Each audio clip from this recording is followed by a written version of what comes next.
democracy and ever-changing bills and computer terminology. Commodore bills. Are you keeping up with the Commodore? 'Cause the Commodore is keeping up with you. Are you keeping up with the Commodore? 'Cause the Commodore is keeping up with you. Are you keeping up? 'Cause the Commodore is keeping up with you. Are you keeping up? 'Cause the Commodore is keeping up with you.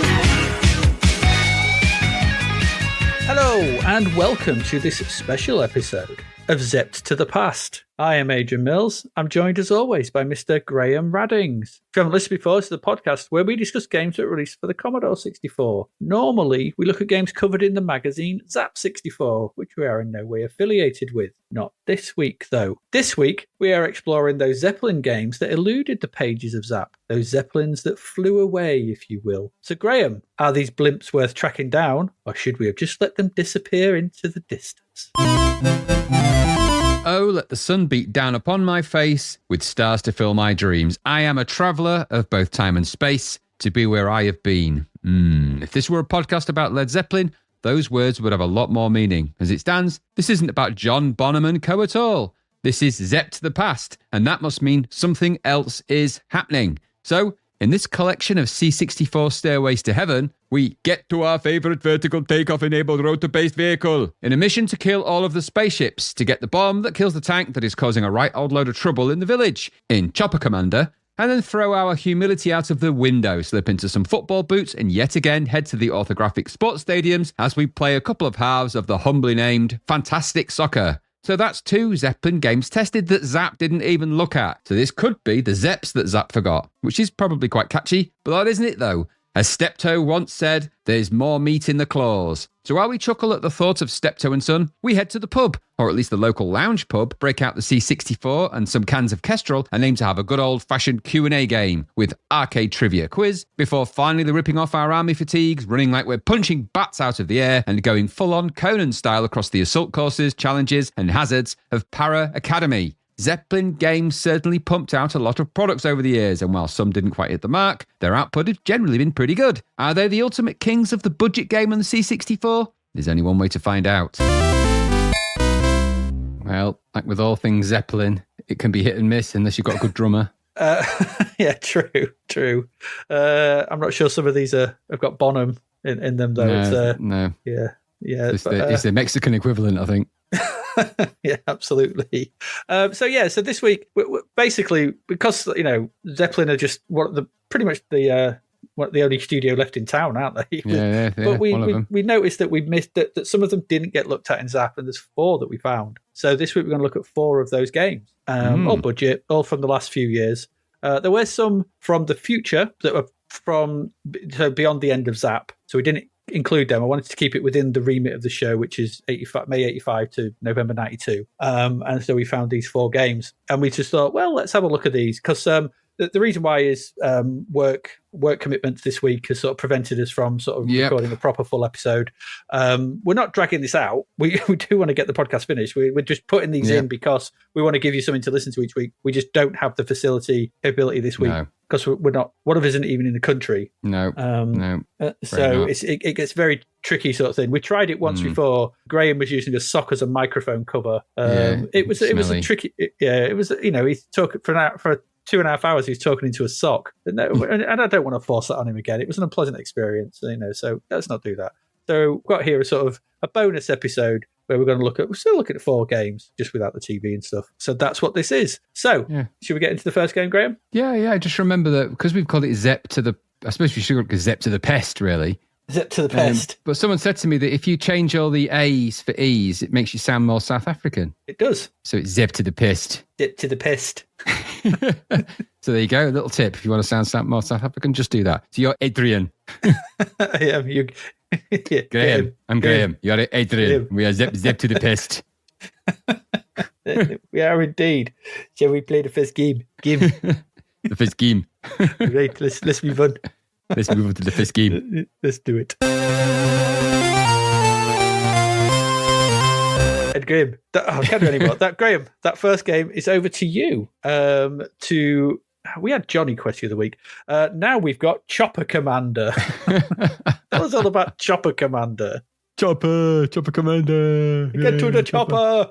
Get to the Chopper Commander. 199s. This was old school pricing. 1988. This came out. Yeah. Published by Zeppelin, of course. This is why it's Zeppelin. The creator was Stuart Cook. He wrote a book. Did he? No, we just thought it'd be funny to rhyme it. And the musician, of course, Adam Gilmore. They're the stalwarts of Zeppelin. If you want to know what they did, games they did, well, this is all about Zeppelin games, isn't it? Just go and look them up. They did loads of games for Zeppelin. They're the Zeppelins, the Zeppeloids, the Zepper. Old Zeppy. He did it. It's not Zippy, it's Zeppy.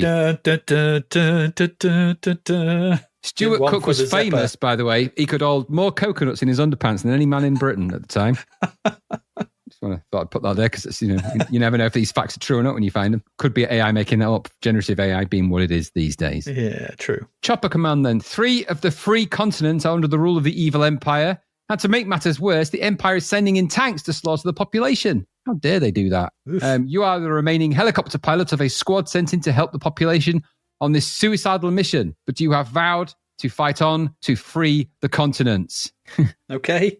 Chopper Command is a side view horizontal shooter where the screen scrolls to the left or right when you fly your copter, and you must destroy the supply ships, destroy a mothership before destroying the tank, slaughtering the population over various levels. Pretty much what it says on the tin. Every level is set on one continent, with each continent having 6 people on it. Not a lot of population going on there. They've been wiped out. I'm not sure worth saving, is it? No, not really. And you must probably easier to take them off. And you must destroy a quota of ships, and the tanks must be rubbish, actually, thinking about it. Anyway, they must destroy a quota of ships before facing the mothership. As you fly and destroy, the population count will slowly go down. And if it reaches 0, then the continent is lost. When the mothership appears, you must keep blasting it as it fires back at you. And when destroyed, it leaves behind an anti-tank weapon, which then allows you to fly across the surface and destroy the damn tank. Once the level is successful, you receive 1 person to add to the population number, just the 1, and then you go to the next continent on the next level. You have an energy bar, and if you touch an alien ship or you are shot by the mothership, you lose 1 life from 3 and it's game over. I'm guessing that reduces your energy if you get hit. It does, And when you lose your lives, the game are lost. Obviously, all the continents are lost as well. And that's it. Done. End. Finished. Finito. You're out of there. Get out. You're done. Yeah. So that's the game. That's it. It's very much a side-scrolling shooter of the budget variety here. The music is okay, though, when it starts. Decent, if it's a busy title screen as well. Chopper Commander at the top in kind of nice, neat writing. And then a whole collection of tanks in glorious yellow and brown. Yellow and brown tanks. We like those. Yeah.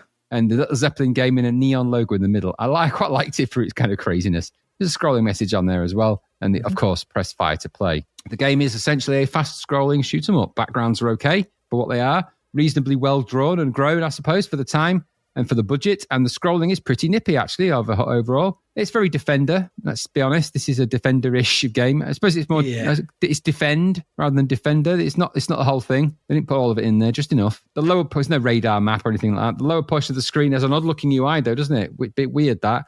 With the score, hits, alien count, lives, energy, and number of remaining humans, surrounded in what look like brown tiles. Very strange. It sort of looks like it's from the wrong game. It's like in a bathroom. It is. It's just like it's the wrong game. It's like this bathroom quest is at the bottom and Chopper Command is at the top. Sprites are effective, though, for what they are. Your helicopter is quite nice looking in the kind of photopocalypse tradition. It's maybe a bit better than that, actually. It's quite nice looking helicopter, all said and done. Mm-hmm. And the enemy sprites, such as they are, these weird alien spaceships that sort of fly about, they're all right. And you can shoot bullets from the front and sometimes from the back for a second, which is a bit weird, because you can sort of turn left and right. So if you go press to the right and you'll go right, and then if you turn joystick left, you'll start shooting left, and eventually the helicopter turns around and goes that way. Bit Defender-y in its own, but not quite as sharp the turns. Massive bullets as well you fire. Huge, massive bullets. In comparison to what you are. Yeah, and double big bullets. You ain't mistaking your bullets in this. They're massive. No. Like I said, the backgrounds sort of sit along the bottom in the kind of tradition of Defender, with the top half being made up mainly of stars and things like that. But they look okay. Trees, little houses. It's the continents, the people of the continent. They've spread out a bit. There's not many of them, so why they need so many houses, I don't know. But you see periodically see people walking around down there, getting killed by the tanks, obviously. So stay indoors, I would say. Don't go wandering around outside when there's killer tanks. Yeah. Not the killer tanks. Anyway, and like I said, the lower portion of the screen has that weird UI and everything else. Effective sprites are designed, I guess you could say, really, about this. You control the helicopter with the joystick. Movements are pretty nippy, and you press fire And you can hold the fire button down as well for auto shoot, which is always nice in a shooter to be able to do this. Yes, It's a hammer it button. is. Good little touch. And it's got very simple logic. Shoot enough enemies to get to the mothership, shoot the mothership to get the tank weapon, then go and kill the tank. Then it'll say, well done, you've added a person to the continent. And off you go to the next one to save that continent. There's lots of jokes you could crack about being incontinent in this game. I haven't bothered with any of those. With good cause. And one thing I did notice with scaling, of course, the humans must be massive on this game. And because Huge. they're walking around down the bottom, the giants, because the tanks and the helicopter are small in comparison, or they're just maybe close up and you're really far away again. I don't know. Decent sound effects, very Defender-ish style sound effects. Pump things along as you go, really, in that kind of shoot 'em up tradition. It's just wave after wave after wave of that. Okay. Nothing groundbreaking, but it's £2, isn't it? Which is a nice price for something like this. A decent little blaster all said and done, really, with some nice graphics and sounds. Very simple. Very, very simple, really, this. It's not going to win any awards for its complexity, but it is £2. You won't have felt ripped off, I thought. It was my sort of prevailing thought of this. I thought, would I have felt ripped off by this? Not really. Would I have been upset if I got it as a present? No, it's all right. There's some niggles, I suppose, if you're going to have niggles in it. Controls are a bit weird. Maybe you'd say that. And the enemy AI, such as it is, just kind of wasps around a bin, really, is all they really are. Just get in the way and piss you off. But that's all there is to it, really. There is a decent variety of them, such as they are. And you do have to just keep shooting and scrolling. And mainly you'll crash into things because you're flying into them rather than them getting in the way. They're just like, oh, can't get out of the way. It's not mind-blowing, but it's perfect Sunday afternoon before tea for half an hour blast where you don't have to think about things too much. At least you don't have to walk 20 screens to the left to pick up the squirrel to walk 20 screens to the right. Just click the button, shoot everything that you can bloody move, rescue the pub, tank, people from the tank at the bottom. Keep on trucking. Just keep on trucking. For £2, it was all right. What about you? Yeah, I'm not sure I was expecting some kind of Defender-style game here, but it actually came as a pleasant surprise, all told. Nice front end, as you said, animated title screen, scrolling message, tank shooting, aliens flying about, and a solid Adam Gilmour piece of music. I was like, okay, this is all right. The game itself, fast, bit mindless, but perfect budget fare. Yeah, perfect £2. exactly. It's tough, and sometimes you seemingly die for no reason. Yeah, that's a weird collision. Yeah, but making your way through the levels and the challenge getting progressively tougher as you've got to shoot more, because you have to shoot a certain amount of aliens, don't you, before the boss turns up. Yep. And that's quite good. It's a decent way to spend an hour or so of your time, and I did. I was playing this for quite a chunk today. Yeah. The visuals are nice and smooth. There's some nice animations on the enemies, and they get more varied as they later on they start shooting at you and things. I really like the out of place but well drawn and defined end of level bosses. Yeah. They don't fit in this game in the slightest. The first one's just I'm a massive brain from Futurama. And I was like, what the hell is that? Why has that suddenly appeared? And then I think the third one is just this big thing with eyes, but they're really well drawn. They just come floating on. And graphics stuff. Good. And why as well is there a big advertisement or a big billboard in the levels just saying the word sword? Sword of Japan. Maybe it is a secret subliminal message for Sword of Japan. I didn't get it what it was. But yeah, and then going, and it's dead simple, the end of level bit, when you actually kill the boss, you collect the thing. Because it says in the instruction on it, kill the boss and collect the thing. Yeah. Why? Yeah. What am I collecting? You're collecting the ability to go down, and then you can shoot the tank. You're collecting the super weapon that kills the tank.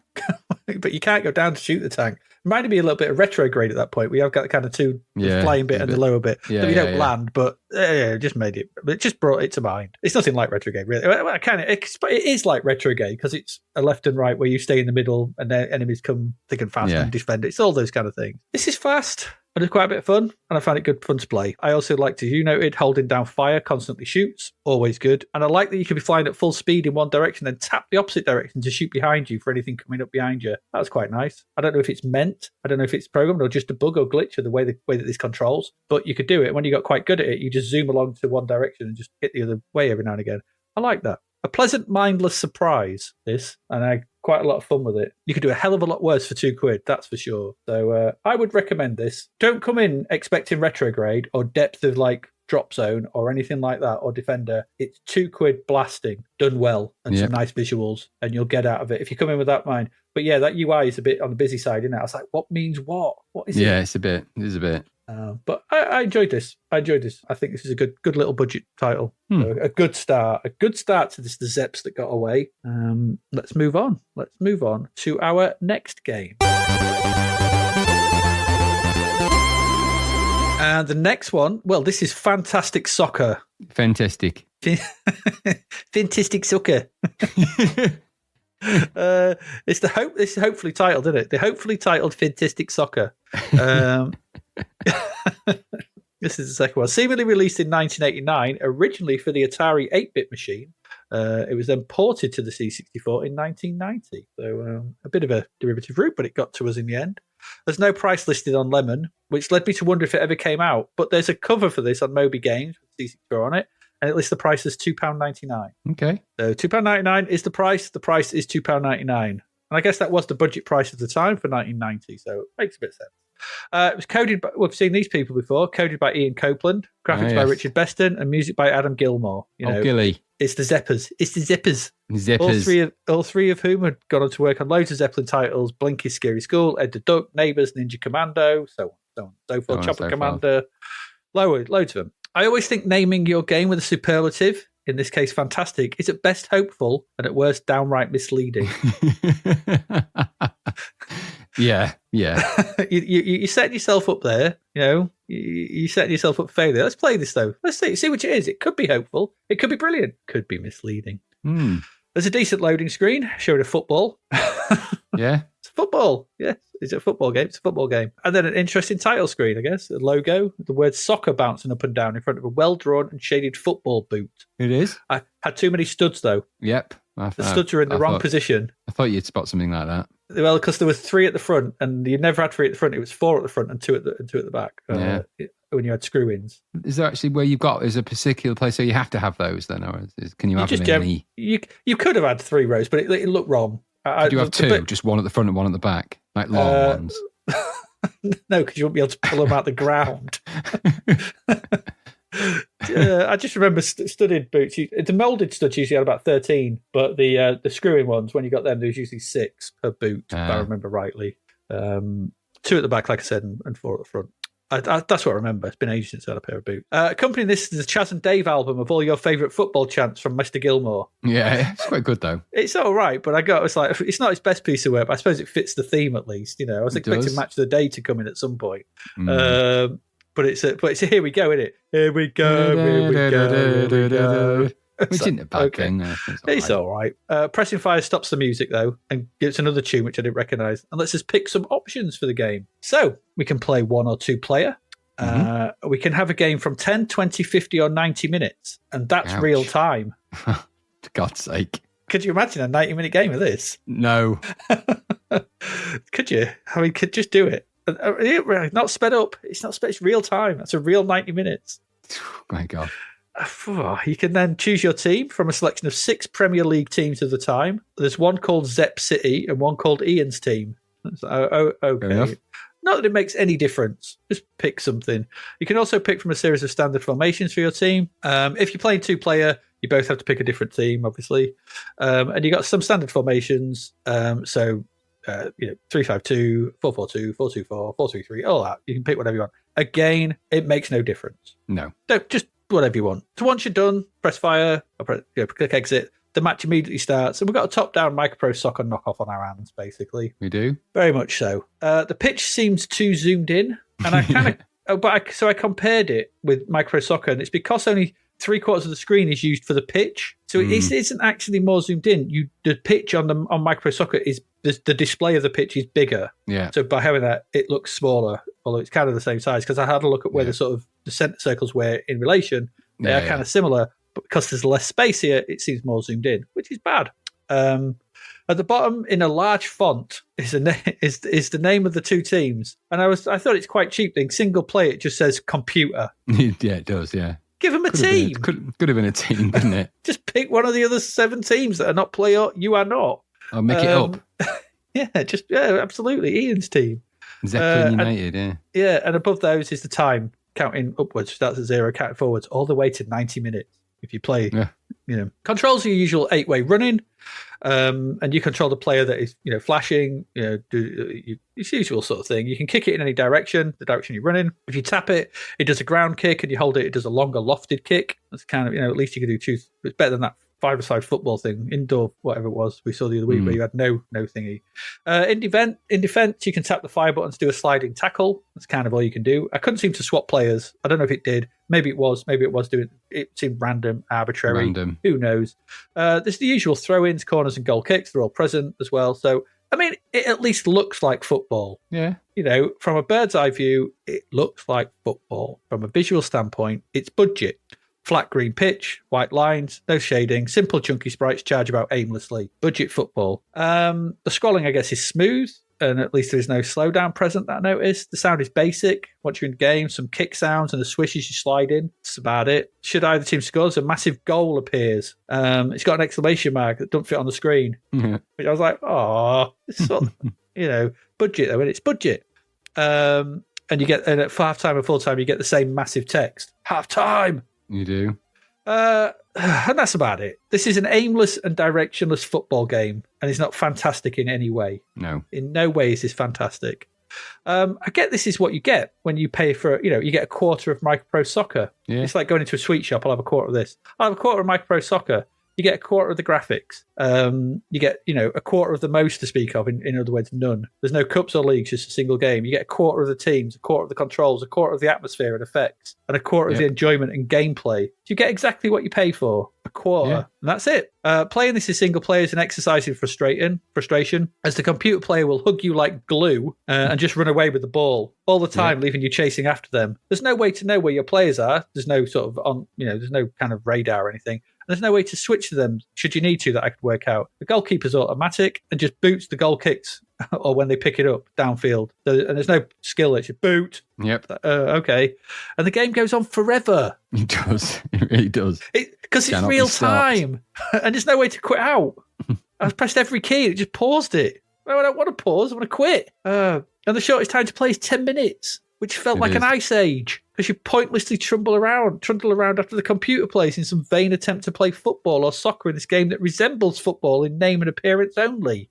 If you want a quarter of Micro Soccer, here it is. There's no reason to ever go and look at this now. So it's an empty experience, only a passing resemblance to the sport it's supposed to be simulated. There's nothing fantastic about this. You can't get the ball. You cannot get the ball. So the only way you can get it is if the computer AI just goes and runs away from you. Sliding in, don't get the ball. And when I played it in 2-player to check this, right, I thought, how can I get the ball? So the opposite, I switched joysticks. The opposition I kicked off, switched joysticks. Playing the ball, sliding through them doesn't get the ball. No. The only way you can get the ball is actually just stand over them and tap fire, and that takes it off them, which you can never do because the computer player is always running. So you can't just stand still. But they manage it all. It's rubbish. It's just a rubbish football game. Nothing fantastic here. Nothing. There's nothing fantastic. It's terrible. I tell you, man, it's terrible. This is not a good game. And for £3, you would feel... I'd say it's a quarter of Micro Soccer. It's not even that. I think you need to sort of, half and half and half and half and half again before you get to what this is of Micro Soccer. Terrible, terrible thing. £3 wasted if you bought this. What did you think? Right, rubbish. I mean, I say that. It's what you pay for. You get what you pay for here. Yeah. And in that sense, it's still better than some of the other bloody rubbish football games that we've come across. Yeah. Bold move calling it fantastic soccer. But unfortunately, I found it just a bit like many of the others. It's just a scramble around a ball object with no real football in it, and just periodically you get near a goal. Maybe Micropro Soccer laid a massive egg, and the other eggs were not as good. No. And this was a budget attempt at that. Just save your money and you go for Micropro Soccer if you're going to do this, or any of the other full price football games. Don't do this one. But you can see that had the influence, and I think sometimes a lot of these programmers are just they saw what they did for Micropro's Soccer, and they thought, well, I could do that, and I could do that. Why didn't I think of that? And so I think a lot of these games that come out are sort of leaning in on that.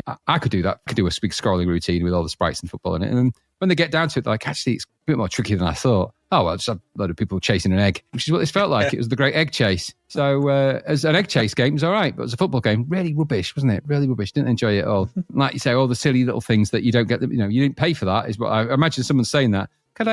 Why is it just called computer? Hey, you didn't pay for that. No, you don't get that for £2. Could I have more than 6 teams? If you pay £3, you could probably put another couple in there, but for £2, you're only going to get 6 teams. It is classic. You pay for what you get. And probably grannies maybe bought this for somebody. Because it said fantastic soccer. On it. Oh, it says it's fantastic. It says fantastic on the box, so you probably will like it. It says fantastic on the home I've just signed you up for. Do you think you'll like that?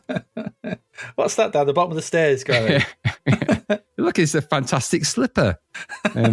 Harsh. Very harsh. Necessary, though, to bought you this. Yeah, well, exactly. No, don't buy me fantastic soccer, please. I don't want that. Chopper Commander's the way ahead. Yeah. But no, it wasn't a very good football game, all said and done. But, actually, it's not true. It's not a very good football game. What it is £2 worth of football. So you get what you pay for. You get what you bloody pay for. £3, yeah. You pay for what you get for. £3 of football, that's what you get. So there you absolutely. Go. No more, no less. Zeppelin make a career out of doing that, though. No more, no less is probably their tagline. Absolutely. Yeah. I won't ask £5. I won't ask £4. I'll give you £3, and that's what you get. £3 for football. £3 for the soccer. They're the Sunday market of games publishers. Sold to the idiot at the front. I tell you what, love, if you get Chopper Command, I give you fantastic soccer for £2. How about that? You're getting £1 off, and that's entertainment you can't buy. I tell you what, since you've asked me, and you haven't asked me really, I'll even throw this other Zeppelin game in completely for nothing. I'm mad, I am. Mad. This is Mad McCluskey's games giveaway. And over loud voice when they're too close to the microphone. Like you get those when they're selling meat for silly prices. It's like, oh, I'll tell you what, I'll give you 6 steaks, 7 chickens, a horse. I've got a horse. I'll give you that. I don't even know what to do. I don't know where I got it from. And I'll throw in fantastic soccer for now. Exactly, yeah. But I even got a Commodore 64. I'll tell you what I'll do. I'll give you my old Commodore 64. Got it here in the back. I always throw stuff in for now. I'll tell you what, if you give me an extra tenner, I'll give you 10 more steaks, 2 horses. I've got a camel as well. I don't know what to do with that. And a llama that I've just discovered I've got. How about that? And a Commodore 65. Never even brought any of them out. I'm the only one who's got one. I'm giving it to you. Absolutely. Got it from my uncle. At Commodore. Yep. Zeppelin's game trader market. Zeppelin market. What's going on over in that corner? It's that guy from Zeppelin again. He's just flogging meat and games. He's got a massive van load of ham. But he's also got some games. Absolutely. His van is made out of ham. Not 1 hams, not 2 hams, not 3 hams. I'm giving you 10 hams with this game. This is just to take your mind off it. Stuff yourself on ham while playing fantastic soccer. You can ham yourself up. Ham it. It's like, do you like gammon? I've got 2 of them. And I'll tell you what, Chopper Command's brilliant as well. You can have that. I don't even know what to do with all this meat. My house isn't big enough. You need a house? I'll give you a house. I'll give you a house for now. Here's the Zeppelin recipe book. All the meats you can eat. There you go. Meats for 2. This is for you. Meat? I don't know. I like Maybe it, they though. did. I can get down with it. Zeppelin market traders. Anyway, don't play fantastic soccer, though. It's crap. No. It's really, really crap. We've still got 2 more Zeppelin games to play through. So let's see what the market trader brings us next.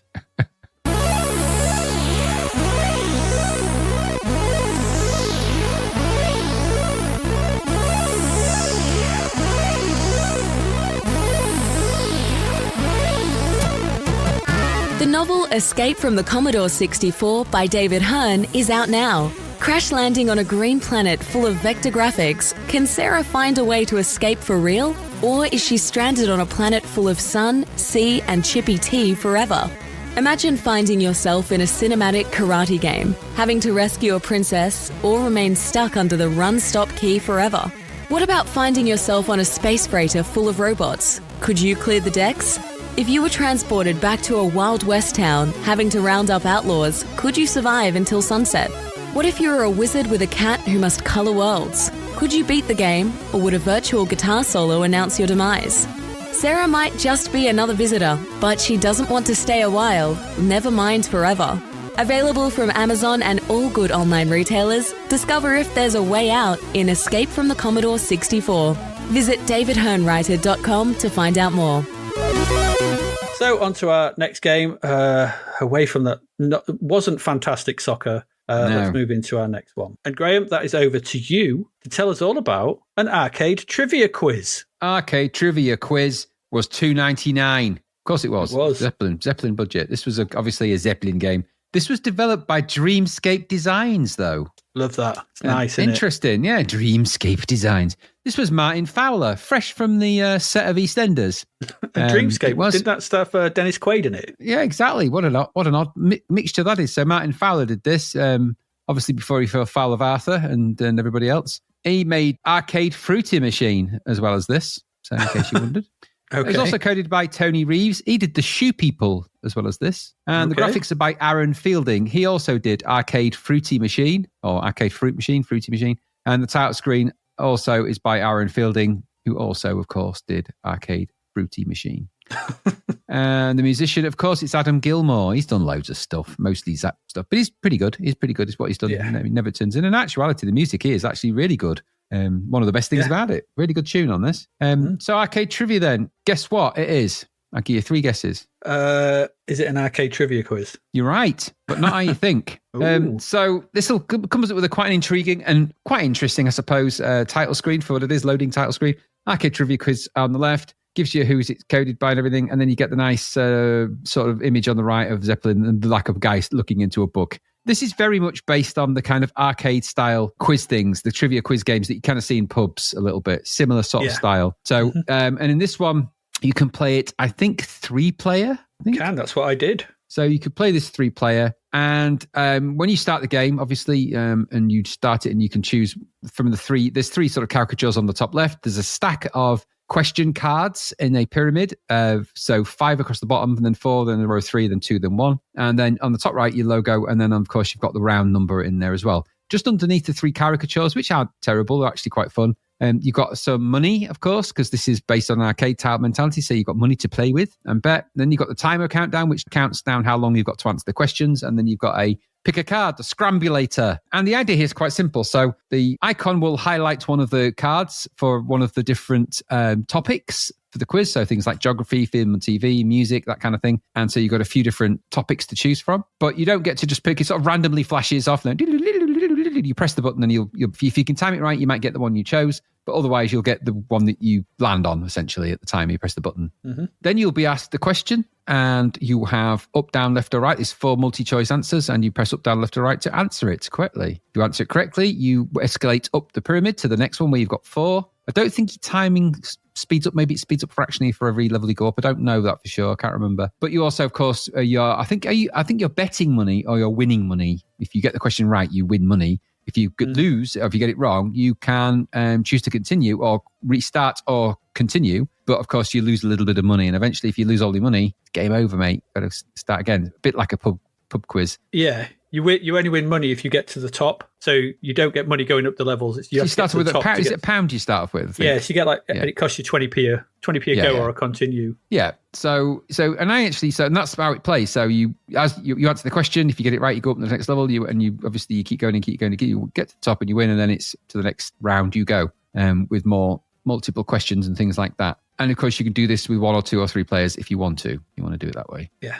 I found the questions in this. You also can, I think you can load in a set of questions. It was a bit confusing about that, but it seemed to load in fine, although it wasn't immediately obvious that it had done anything. So I wasn't sure if it had crashed or something. But anyway, I think you could load in different question sets at a certain point. Yeah, you can. Yeah. So I loaded the one set that was obvious to click on. And then when I did that, obviously I could answer the questions. I found the questions were actually quite good. I knew a lot more about because we've done this podcast. Weird, isn't it? How much we now know. I knew loads more. I mean, I got whizzed through the first one and pretty easily, actually. And I was even reasonably good at some of the sports questions, which blew my mind. So I found myself quite enjoying what I was doing. It is fast paced. I'll give it that. The pace of the game is quick like an arcade. So it's not like it's stopped dragging anything out. If you don't make it through to the top of the pyramid or you lose all your money, you very quickly can be restarted and back into the game with them. It doesn't take long, and you can quickly restart and get into it again and continue. So there's a nice logic to it. I thought the graphics wise, the caricatures are okay. It's all on one screen.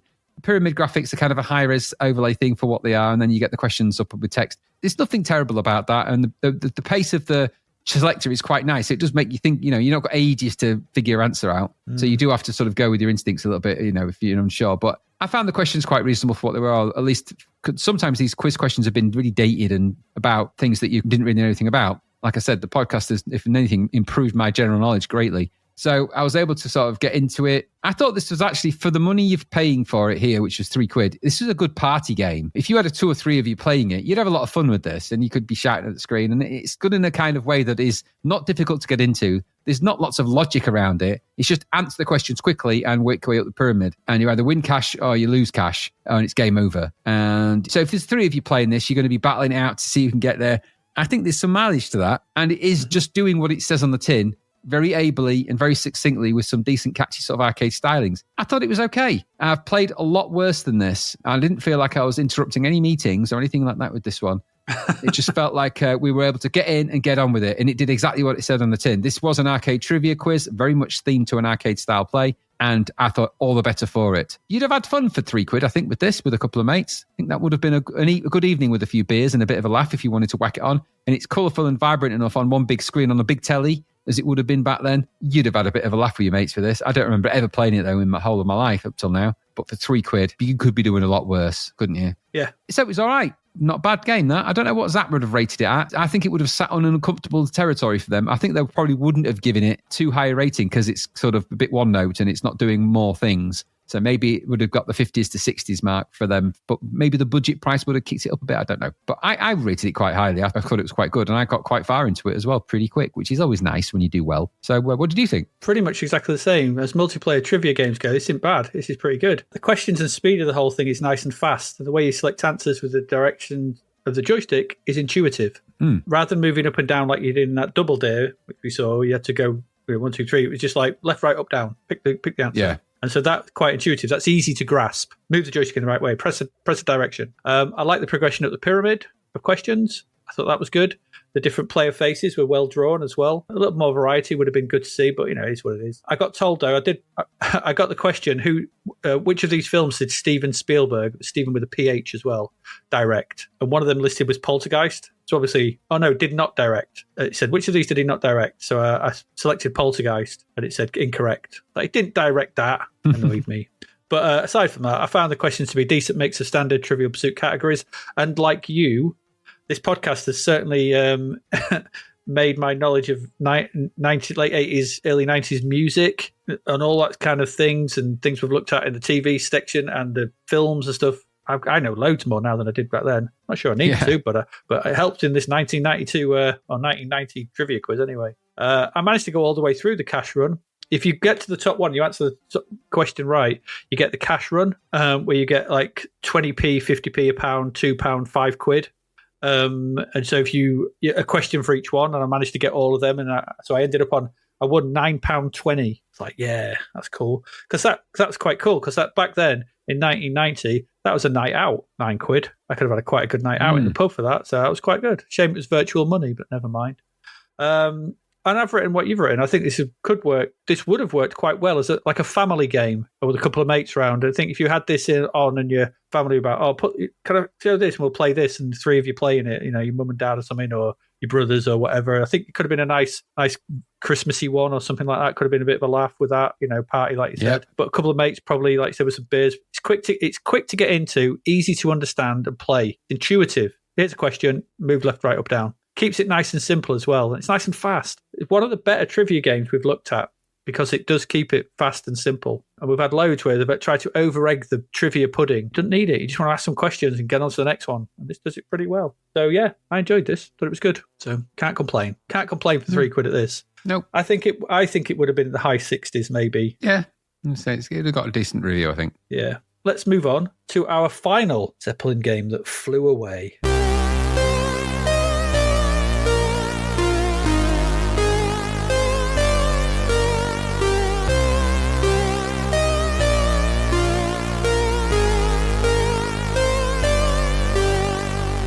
The novel Escape from the Commodore 64 by David Hearn is out now. Growing up in the 80s is a chore for Sarah, who feels misunderstood by her parents and badgered by Reese, her bothersome brother who incessantly prattles on about his treasured computer games. When Reese tells her one of the games tried to pull him inside the computer, she laughs off his fanciful fib. She waggles the joystick to disprove his fairy tale and is pulled into the computer. Now trapped in games she'd never had any interest in playing, how can she possibly beat them? With the help of feisty Nell, another trapped player, can Sarah find her way back home, or is it game over? An evil madman, a hostile planet, bloodthirsty robots, a never-ending throng of karate experts, and relentless digital soldiers will do their best to ensure Sarah never escapes. Available from Amazon and all good online retailers, find out if there's a way out of the beige bread bin of betrayal for Sarah in Escape from the Commodore 64. And that game is Para Academy. This came out in 1990. Again, sum of £2.99. And let's just not beat around the bush here. We're in definite combat school territory again. Okay. True. That's where we are. It's not the first time they've milked that teat, though, because in June 1989, we reviewed Para Assault Course by them in episode 125, if you remember that. So you thought it was a bit mindless, but not terrible. Thing is, this was produced by Brian Joblin. He did Para Assault Course. There you go. Okay. He also did Winter Olympiad 88. The coder here, though, is David Mowbray. And him, along with Sonia Mowbray, did the visuals. And the music is by Adam Gilmore. It's the only game Sonia Mowbray worked on. But David worked on such things as Circus Games, if you remember that. Demon Blue, which we've got coming up. And a couple of games called the Space Vegetable Core and Turn and Burn. Two that we might have to look at if we ever need some games for another Game Zap Forgot episode or something, because they sound quite interesting. True. Especially Space Vegetable Core. That sounds well weird. Anyway, Para Academy. The inlay of the box tells us this. Para Academy takes the paratrooper to the limits of endurance and beyond. Promotion prospects are quickly decided through a series of specially developed tests. There can be no failure. To fail means ejection from the ranks of the elite. Strength and stamina, combined with the ability to fire a weapon with deadly accuracy, are just some of the qualities you must possess to lead a unit of battle-hardened killers. Do you have the ability to graduate from the Para Academy? There you go. Okay. Heavy. There's a decent loading screen of a soldier who you look not like him in the game. He's laid down firing a gun at some targets. There's some good shading on it. Looks like the cover of the game. It's a nice loading screen. It's good. There's many pages of a minimalist front end. It's got some credits and a logo, but it's also got our first look at the character we'll be controlling. He's running above the game's logo, and I was not prepared for Conan's Para Academy. So, but here we are. It's Conan. It is Conan. It's Conan. I was like, okay, that's not what I was expecting. Your character is certainly well animated. He's also big and well grown. The music, though, it's a bit of a disappointment, though. It's a 5-second or so loop of some military-style drums. It's dead weird. It's like I was like, it's got to kick in soon. It's going to kick in. It never does. You can also move the joystick at this point, left or right, to choose a single and 2-player game. You don't play together, though. You just play each event consecutively. So that's what happens there. So you can't race against each other. Pressing fire, though, gets the game up and running. We get a nicer stab of music here and a look at what is in store. We've got 6 events awaiting us. These are sprinting, target shooting, swimming, weightlifting, rope climbing, and finally, tug of war. We start off as a rank of private. I think each time, if you complete all 6 events, you go up a rank, and it sort of loops around, probably gets harder each time. Pressing fire starts off the first event of sprinting. And the view of this is very similar to Para Assault Course. The action is at the top of the screen in a strip about a quarter of the screen high. Above this, you have the time left in the top left and the distance you need to go. It's just 100 meters. Below this is another representation of the distance. It's 100 meters. It's told us twice. And then below this is your score and lives. And these are adorning military medals. Underneath that is also your power bar. Control is simple. Tap fire to start and waggle. The waggle is strong in this game. You just waggle for all your life. Waggle away. Waggle-tastic. The first one is actually quite easy. You'll complete this 100-meter sprint, no problem. It's fairly easy to get into. And once you've done that, you get this interstitial bonus stage. You've got to try and shoot 20 targets. They kind of come up from the floor. The first one moves to the right. You shoot that. The second one comes up from that same spot that moves to the left. So you've got to kind of flick back and forth. And it just alternates that. This starts off quite slow. The time you've got like about 4 or 5 left. Good luck trying to hit them because they're moving so fast you can barely do it. It's like you're done. But you get some bonus points for that, and that interstitial stage takes place between each of the main stages. So just take that for granted. When you finish the stage, you do this each time to get bonus points. Second stage is the proper target shooting. We've got a bit more screen to see, about 3/4 of the screen, and we've got this sort of still image of this sort of houses, and your targets sort of pop up in the windows of these buildings, these houses, and you've got to move you've got a wobbling crosshair, which you've got in the other sort of shooting one. This wobbling crosshair, you just move it over them and shoot them. It's quite easy. You've only got to shoot 10. It's not too hard. At this point, it's actually quite easy to get through. I was thinking, this isn't too bad. It's fine. The third stage is swimming. It's laid out exactly the same as the sprinting, only you're in water and you can only see sort of your head and shoulders. And it works exactly the same. Just waggle. Again, you'll probably get through these first 3 without much of an issue. The 4th stage, though, is where it gets tough. You have 50 seconds to do 10 lifts in the weightlifting, and this is accomplished by maximum waggle. So you've got to fill your waggle bar all the way to the top, and that gets you all the way sort of lifting all the way to the sort of top of your sort of full lift, and then you let it go, and then it lowers this down to the bar. The time limit here is tough, though, because you've got to do 10 lifts in 50 seconds. That's 1 every 5 seconds. That's quite a lot. That's maximum waggle to get it up. That's going some. And I didn't do this, first of all. It's like the difficulty jumps up here. Go, Jesus Christ, this got suddenly very hard. So I had to actually switch to using keys, and then I managed to do it. And that was fine. Next up, though, is the rope climb. Again, waggle to make your barbarian run. You've got 2 ropes, one on the right and one on the left. You start in the middle, you start waggling, he'll run to one, just automatically start climbing up it. Just keep waggling. He'll climb down it, go to the other one, climb up it, climb up, climb up. You just do that. You've got, again, quite a tight bit of time, but this one ain't too bad. You're trying to get through this. And then finally, you get to the tug of war. And so you're on one side of the screen, there's an opponent on the other. You have to waggle to pull them across to your side of the screen. I found this absolutely impossible, because you basically need to hit maximum waggle speed at the moment this event starts. Otherwise, you just get dragged across to the screen and you get beaten. And then you'll do that 2 or 3 times and it's game over. And it's a bit of a shame, that bit. If you do manage to do it, it just loops back to the beginning, I think, for tighter time limits and harder challenges and what have you, I guess. And that's it. It's that. 6 events with an interstitial stage. The visuals in this are nice. A lot better than we saw in Para Assault Course. And the variety of events is good, I guess. But really, it's just all waggling, though. If you don't like waggle, this is not going to be the game for you, I think. The interstitial shooting stage is fun, though. It would have been good to see a little more variety. But again, I guess for £3. If you'd not had enough of combat school type games at this point, you fancy taking a barbarian through a series of waggling events, then this isn't too bad, all told. It just relies on your patience for another one of these games. I like the presentation. I thought the animation on the main sprite was good, and it did look different. It's massive when you're doing the weightlifting, isn't he? It's huge. Yeah, it's like, massive. Wow! It's like, wow, this guy's massive. No one's going to tell him he's not qualifying for the paras. But yeah, it's a solid budget waggler. There's not much more to it. But like I said, that interstitial stage just mix things up a little bit, and it is tricky to try and get all 20. I never managed that. I think I got to 18, but it's just too fast after that bit. But for £3, if you wanted some combat school action in 1990, this is probably a decent bet. But if you don't like waggling, you ain't going to like this. What did you think? It's exactly the same. I mean, I wrote pretty much the same thing.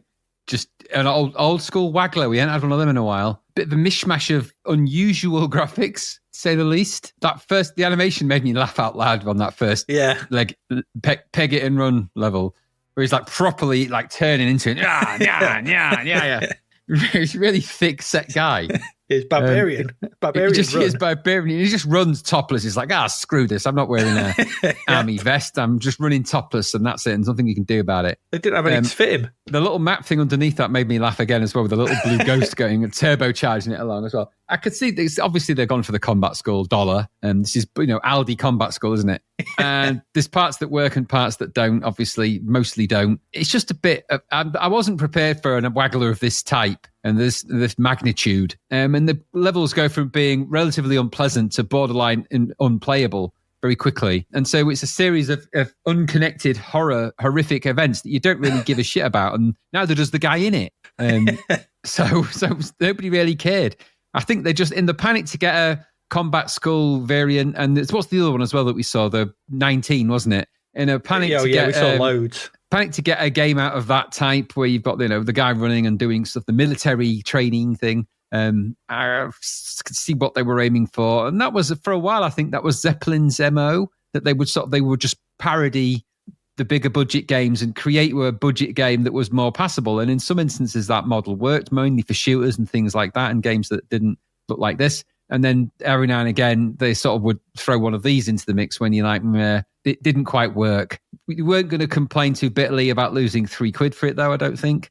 It's not that it was great, but it's £3, and that's the only saving grace.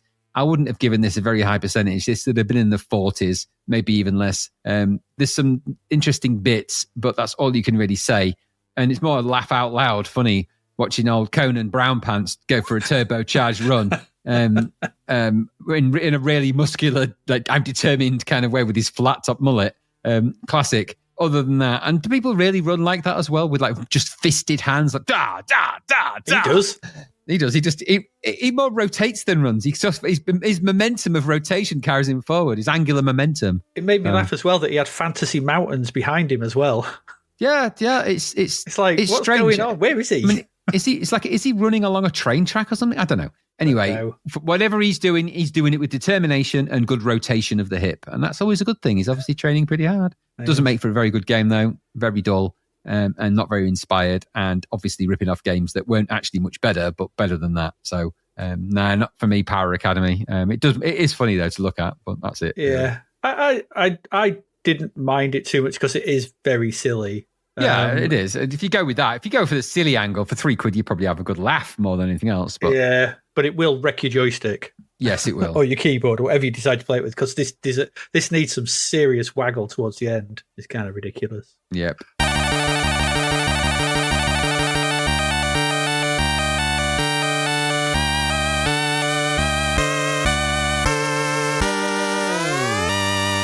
But there you go. That's it. That's our last Zeppelin that managed to fly away. What did we look at? We looked at Chopper Commander. Chopper Commander, which was pretty good, I thought. That was that weird Defender-style one where you had to shoot the weird enemies, and that was kind of a bit crazy, but was pretty decent. Fantastic Soccer, which was anything but. True. Then we had the arcade trivia quiz. That was all right. That was quite a good laugh. If you were just a few mates and stuff, you could be all right with that.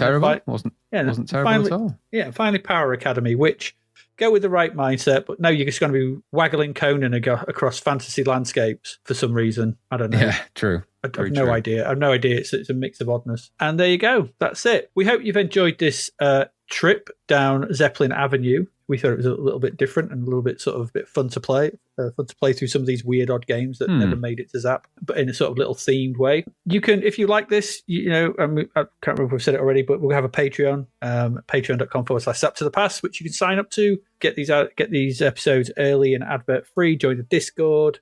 We've got Christmas coming up, and we'll probably be asking for stuff from our Patreons. In fact, we will be asking stuff for our Patreons for the Christmas episode if they want to contribute to that. So you can, get in on that and the high score tables and things like that we do, or the high score challenges. Then you can sign up for that there for less than the price of a pint of beer. Clearly, we have a Ko-fi as well, Ko-Fi. All helps to sort of keep us going through these lean last year of the C64 and Zap's life.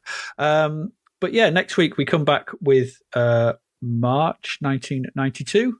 We've already gone through the games. We went through the games last week, so I'm not going to go through them again here. You know what they are. Well, you can go look at what they are. Actually, if you go to the website, they're already on there, zappedtothepast.com, and you can see what's coming up if you really want to see what's going to be in that episode. But yeah, that's about it. I don't think we have anything else to say. You got anything you want to say, Graham? No, that's it.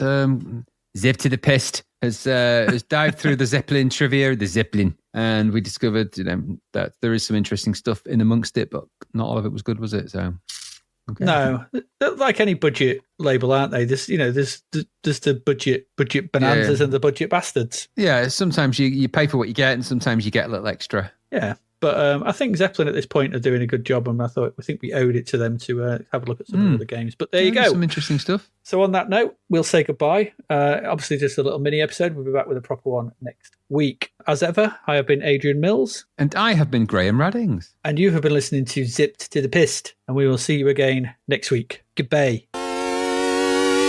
Thank you for listening to the Zap to the Past podcast. We hope you enjoyed our deep dive into the world of Commodore 64 games, as well as the music, films and TV from around the 1980s, driven, of course, by the issue of Zap 64 magazine published at that time. We will return with a whole new batch of games and stuff to talk about next week. Until then, if you want to listen to or download previous episodes of Zap to the Past, and why wouldn't you, they can all be found on our website at zappedtothepast.com, as well as being available on Podbean, Apple Podcasts, Google Podcasts, Spotify, Deezer, Audible, Player FM, and well, pretty much anywhere where we can upload them.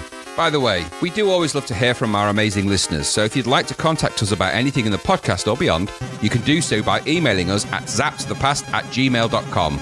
We're also active on Twitter under @ZapTothe, as well as Facebook, Instagram, and most social media platforms. Just search for Zap to the Past and you'll find us. Oh, and if you like the podcast and what we're doing, please do like, share, review, rate us. It really helps. Something. apparently. The Zap to the Past podcast is written and produced by Adrian Mills and Graham Raddings and recorded at Flaky Bits 2.0 Studio. All opinions expressed are those of the writers, and while we indeed love Zap 64 magazine, the Zap to the Past podcast is not affiliated with it in any way. Stay safe, see you next time, and remember, we play these games so you don't have to.